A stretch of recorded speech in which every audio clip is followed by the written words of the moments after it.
Now that's a name I've not heard in a long time.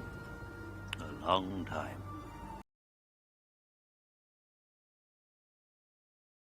Woo!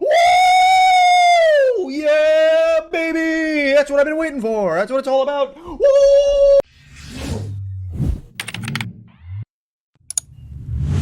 Well, after nearly 5 years, Telltale Games is officially back.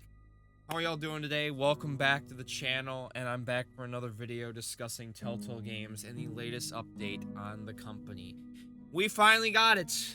This past Thursday was the release of the Expanse A Telltale Series Episode 1, Archer's Paradox. I've seen a lot of reactions from you guys in the comments and online, and it seems like overall, the opinions of the fan base is happy. People really did enjoy what we got from Telltale and Deck 9 with Episode 1 of The Expanse. Overall, most of the ratings I've seen are 8s out of 10s. Right now on Metacritic, it stands at a 79 after 6 critic reviews. We've got a lot on the way with this game. This game will be going all the way pretty much until October.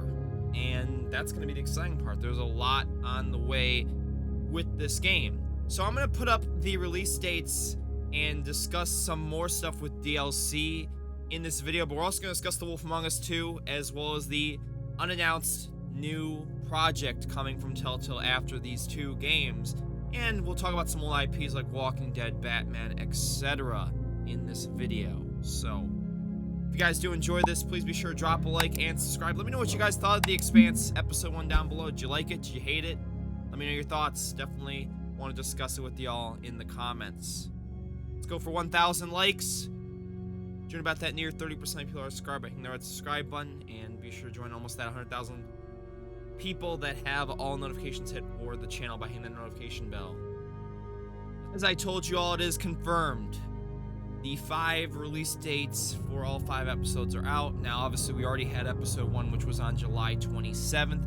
So, fun fact, if you pre-ordered, now I'm not 100% certain, but based on what I know, if you pre-ordered on PC or PlayStation, you get the episode, I believe, a day early. I believe each new episode will release 24 hours early. Now, I'm not 100% certain on that yet. I'll reach out to Telltale and get confirmation on that. But I think if you pre-ordered, yeah, you'll be able to play all 5 episodes 24 hours early. And I'm pretty sure the same with the DLC episode. So, episode 2, these are just regular release dates. So if you didn't pre-order, it's August 10th. Episode 3 is August 24th. Episode 4 is September 7th. And episode 5 is September 21st. Now, the DLC episode, we'll get into that a little bit later, but it's only confirmed right now for fall. My guess is it's going to be in October, as likely going to be it. But it's confirmed for later fall. Now, if you do pre-order, though, it does seem like August 9th would be episode 2, August 23rd would be episode 3, episode 4 would be September 6th, and episode 5 would be September 20th. So, pretty good incentive to pre-order.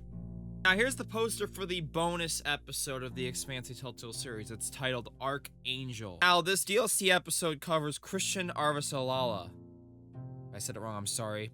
Has the weight of the world on her shoulders as she navigates threats to Earth and political opponents seeking to take her down, all while managing family drama on a day that will change her life forever. So basically, based on what I've followed with the PAX panel and everything I've watched, it's basically going to be kind of like just you're in a bunker, and you're pretty much the most high-ranking politician in the UN, I believe, and you basically get to, you know, determine relationships and a bunch of other stuff.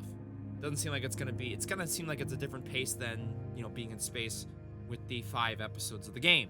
If you paid really close attention, she's in episode 1. Let me play the clip really quick. This is Christian Avasarala, Deputy Undersecretary for Peace Operations. I am denying your request for additional support against Belter hostiles. Captain, you lead a well-armed battleship against a single pirate frigate. You outnumber them 5 to 1. I don't give half a fuck what ghost stories you have heard about this Captain Tucson. Do your fucking job. or you can hand me your bars directly when you return to Earth to do whatever disgraced soldiers do after they have been retired. Regards, Christian Avasarala. So yes, this is her. And my one big, nerve-wracking thing with this is that I hope it's not like the Wavelengths DLC. I loved Steph and I love being able to play as her, but man, that was very underwhelming. I'm hoping Deck 9 does not replicate that with this, where it's basically just, not really any gameplay. It's more like just, buying a DJ booth. I know it's not gonna be exactly like that, but my point is, I want to do a little bit more with it, regardless if I love Steph or not. Please. Now I'm gonna give you a quick review of my thoughts on episode 1. This is coming from someone that's played it now 3 or 4 times. Mostly positive. I would say I love the story that we've gotten presented. I love the new cast. I just wish we would have gotten more of them, considering that one of my big complaints with this episode was the length of time. If you really rush through it, you can get it done in about 50 minutes to an hour, maybe even less. And that is very disappointing. Because, listen, this game is very predicated on exploring. If you're not going to explore, if you're not going to find that crystal in episode 1, if you're not going to find that cigar in episode 1, stuff like that could literally determine characters' lives or deaths. I'm not joking. That is a big point of emphasis in this game, that if you do not explore, people will die as a result of your choices. And pretty much as I've stated, this game is predicated on one big point, that either one person in your crew can live at the end, or everyone can die except for one. So pretty much you can only have one character at the end, or you could have the whole, the whole crew. The only character that lives is Camilla Drummer. She is, if you know her arc in the show, she lives. This is a prequel, so she's gonna live. But everyone else, determinant. So please make sure your choices do matter. And like I said, we're about 9 days away from episode number 2, so I'm going to be excited. We'll be doing some stuff getting ready for that. But pretty much overall, my rating was an 8.5 out of 10. Would have I given it a higher rating had it been longer? Probably yes. But overall, a solid 8 I think is a great basis. But I'm hoping the next couple episodes are longer. Because, man, it doesn't seem like this is going to be a long game. We might get a 4 or 5 hour game, which would be really disappointing. So moving on to The Wolf Among Us 2. Right now, as I stated in my last video, Jamie Otley discussed it a little bit and said that Wolf 2 is coming along nicely. It is still being worked on, and we're probably not going to be hearing anything, definitely probably not going to be hearing anything about it until this game is done, shipped out, and like I said, it's going to be sometime in October, so maybe, just maybe, we'll get Wolf 2 news at the end of this year. There's a great chance of it, but I wouldn't count on it. That would likely be around the Game Awards show, so my guess is December, if it happens. If not, we're looking at early 2024.